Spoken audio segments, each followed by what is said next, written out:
पाकिस्तान को next stage पे लेके जाना चाहिए। पहले ये हमें प्रॉक्सीज के जरिए एंगेज करते हैं, अभी ये कन्वेंशनल मिलिट्री कॉन्फ्लिक्ट में हमारे साथ आना चाह रहे थे। तो सवाल यह है कि पाकिस्तान को ये कहना चाहिए कि भाई ये मुमकिन नहीं है कि हम आपके साथ इस चीज पे चलें, अब आपको ये पाकिस्तान में दहशतगर्दी करवानी बंद करनी पड़ेगी, क्योंकि उन्होंने एक नई थ्योरी निकाल रहे हैं उनके गवर्नमेंट कि जी अब कुछ इस तरह का कश्मीर का वाकया होगा तो वो एक्ट ऑफ वॉर होगा।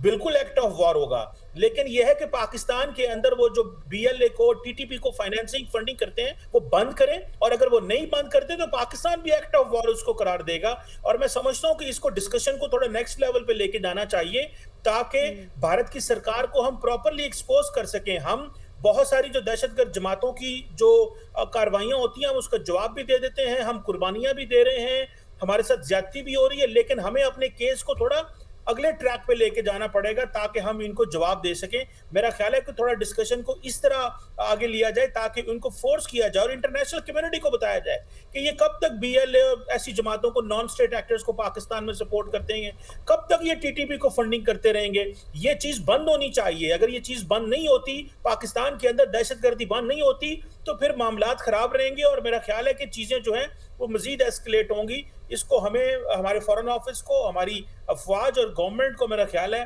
कि डिस्कशन को और यकीनी तौर पर अमेरिकी चीज़ों को हल होना चाहिए और things should be clear now. अब हमें अगला स्टेप की तरफ जाना भी होगा। वकार खान साहब, इस सारे मामले में चाइना के किरदार को कैसे देखते हैं? चूँकि चीनी वज़ीर ख़ारिजा वांग जी, उन्होंने कल फ़ोन भी किया सागदार को और उन्होंने खुलकर हिमायत की पाकिस्तान की, और फिर दूसरा ये कि पाकिस्तान की उन्होंने कहा है कि सालमियत और ख़ुद मुख्तारी की हिमायत जारी रखेंगे।